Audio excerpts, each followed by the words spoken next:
نحمده ونصلي على رسوله الكريم اما بعد فاعوذ بالله من الشيطان الرجيم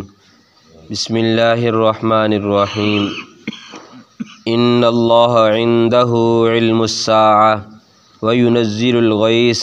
ويعلم ما في الأرحام وما تدري نفس ماذا تكسب غدا وما تدري نفس بأي أرض تموت ان الله عليم خبير صدق اللہ العظیم۔ یہ سورت کی سورہ لقمان کی آخری آیات ہیں،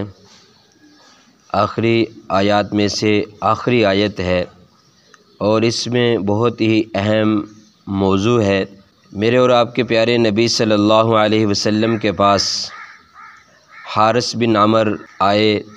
اس وقت جب بھی اسلام نہیں لائے تھے، آ کر پیارے نبی صلی اللہ علیہ وسلم کے پاس آ کر 5 سوال کیے۔ سوال آ کر کیے، قیامت کب قائم ہوگی؟ دوسرا کہا کہ میں کھیتی باڑی کرتا ہوں اور بارش ہوتی ہے تو میری فصل ہوتی ہے، بارش نہیں ہوتی تو فصل نہیں ہوتی، بارش کب ہوگی؟ وَيَعْلَمُ مَا فِي الْأَرْحَامِ، اور کہا کہ میری گھر والی حاملہ ہے، یہ مجھے بتائیے کہ وہ بچہ ہوگا بچی ہوگی۔ وَمَا تَدْرِي نَفْسٌ مَاذَا تَكْسِبُ غَدًا، اور دوسرا چوتھا یہ بتلائیے کہ کل میں کیا کروں گا، کل جو ہے وہ میں کیا کروں گا۔ پانچواں یہ کہ میں کون سی جگہ پہ مروں گا، کون سی جگہ پہ مروں گا۔ یہ سوال کیے تو اللہ تعالیٰ نے یہ آیتیں اتاری،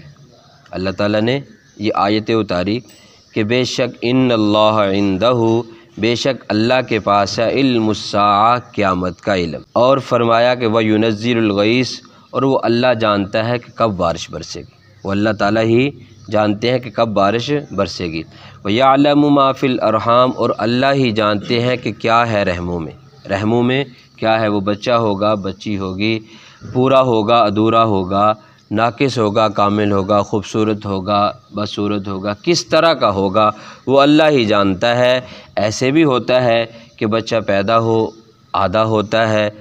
اور اس طرح بھی ہوتا ہے کہ بچہ پیدا ہو انسان یعنی کہ عورت کے پیٹ سے پیدا ہو اور وہ بچے کی شکل و صورت ہی پوری بنی نہیں ہوتی، بعض دفعہ وہ ایسی یعنی کہ ڈرونے شکل میں ہوتا ہے کہ یہ سارے نمونے دنیا میں لوگ دیکھ رہے ہیں۔ اور پھر یہ بچہ ہوگا بچی ہوگی، یہ دنیا میں آج جدید مشینری کے باوجود بھی بہت دفعہ ایسے ہوتا ہے کہ بتانے والے کچھ بتلاتے ہیں اور ہوتا کچھ ہے۔ تو اس لیے اللہ تعالیٰ فرماتے ہیں پیارے نبی صلی اللہ علیہ وسلم کے پاس جو آ کر اس آدمی نے سوال کیے تو اس سوالوں کا جواب کیا ہے؟ وَيَعْلَمُ مَا فِي الْأَرْحَامِ، اور اللہ تعالیٰ ہی جانتے ہیں کہ کیا ہے رحموں میں، بچہ ہے بچی ہے، پورا ہے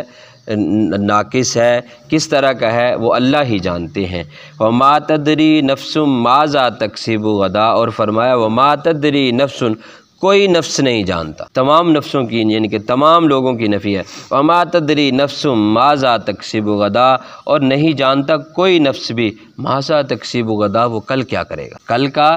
کسی نفس کو علم نہیں ہے کہ وہ کل کیا ہوگا، زندہ رہے گا نہیں رہے گا، اور وہ زندہ رہے گا تو کیا کرے گا۔ بہت دفعہ ایسے ہوتا ہے کہ آدمی بڑے پکے یعنی کہ ارادے کرتا ہے، تیاری کرتا ہے کہ کل تو یہ کرنا ہے، ہونے کے باوجود سارے اسباب ہونے کے باوجود وہ نہیں کر سکتا۔ جیسے ہم دیکھتے ہیں کہ آدمی ہے شادی کی کب سے انتظام کرتا ہے، سارا کچھ کرتا ہے، لیکن ہم ابھی یہ حال ہی میں چند ہی دنوں میں بہت ساری ایسی خبریں آئیں کہ بارات جا رہی ہے اور راستے میں ایکسیڈنٹ ہوا،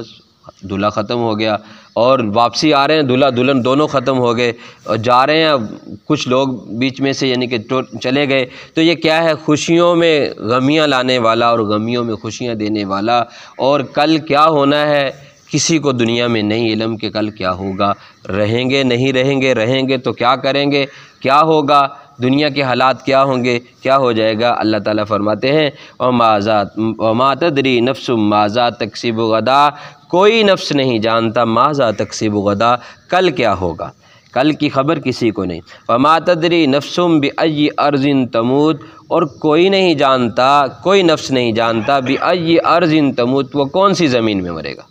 کون سے علاقے میں مرے گا۔ یہ بھی ہم دیکھتے ہیں کہ آدمی جہاں کا بھی رہنے والا ہو، جتنی بھی خواہش رکھے بھی میں نے تو بس ادھر سے جانا نہیں، میں نے تو ادھر ہی مرنا ہے، لیکن اللہ میرے کو منظور نہ ہو، جہاں اللہ کو پتہ ہے کہ اس نے فلاں جگہ پہ پہنچ کے مرنا ہے، وہ وہیں جگہ پہ اسی جگہ پہ پہنچ کر ہی مرتا ہے۔ تو آدمی کی کوشش ہوتی ہے، بیمار ہوا نہیں جی مجھے گھر لے جاؤ، مجھے فلاں جگہ پہ لے جاؤ، میں نے تو فلاں جگہ پہ پہنچنا ہے، تو یہ کیا ہے جی اللہ تعالیٰ کی طرف سے ایک یعنی کہ جو تقدیر لکھا ہوا ہے، جو اللہ تعالیٰ جانتے ہیں کہ اس نے کس جگہ پہ پہنچنا ہے اسی جگہ پہ پہنچے گا۔ یہ ساری جو خبریں ہیں جو اس نے سوال کیے تھے، وہ ساری خبروں کا جواب دینے کے بعد اللہ تعالیٰ فرماتے ان اللہ، بے شک اللہ تعالیٰ علیم، جاننے والے ہیں، خبر رکھنے والے ہیں۔ اسی طرح کا سوال، اسی طرح کے جو بات ہے، خلیفہ ابو جعفر منصور، یہ بنو عباس کے خلفاء میں سے ہے، کہ اس نے ایک خواب دیکھا کہ ملک الموت کو دیکھا، اسرائیل علیہ السلام کو دیکھا، تو اس نے سوال کیا خواب کی حالت میں، اس نے سوال کیا کہ میری زندگی کتنی بچی ہوئی ہے، میں نے کب مرنا ہے؟ تو اسرائیل علیہ السلام نے کہتے ہیں ایسے ہاتھ کا اشارہ دیا، تو بس یہی خبر یعنی کہ خواب دیکھا۔ تو صبح کو علماء سے خواب پوچھا، کسی نے کہا تیرے 5 دن رہ گئے، 5 سال رہ گئے ہیں، اتنے لمحے رہ گئے، اتنے گھنٹے رہ گئے، اس طرح خواب کی تعبیر بتائی۔ اس نے کہا نہیں، نعمان بن ثابت جو ہے نا اسے بلاؤ، اس سے خواب پوچھنا ہے۔ حضرت امام اعظم ابو حنیفہ رحمہ اللہ کا نام نعمان بن ثابت ہے۔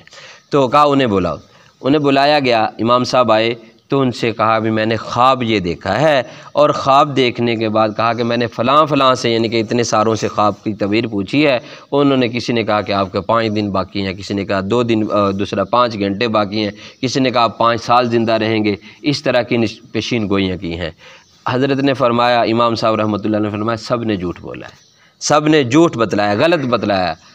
سب کی جو بات ہے غلط ہے، یہ خواب کی تعبیر نہیں ہے۔ فرمایا کہ اسرائیل علیہ السلام نے اشارہ کیا ہے وہ آیت کی طرف کہ ان اللہ عندہ علم الساعہ، یہ 5 چیزیں ایسی ہیں کہ جن کی خبر اللہ تعالیٰ کو ہے، اس کے علاوہ کسی کو نہیں ہے، ان میں سے ایک یہ ہے۔ یہ جو تو کہہ رہا ہے مروں گا کب،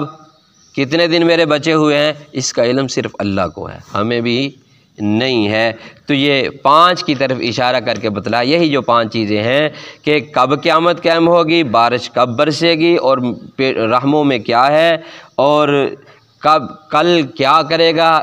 کل کیا ہوگا۔ 5ویں چیز یہ ہے کہ وما تدری نفس ما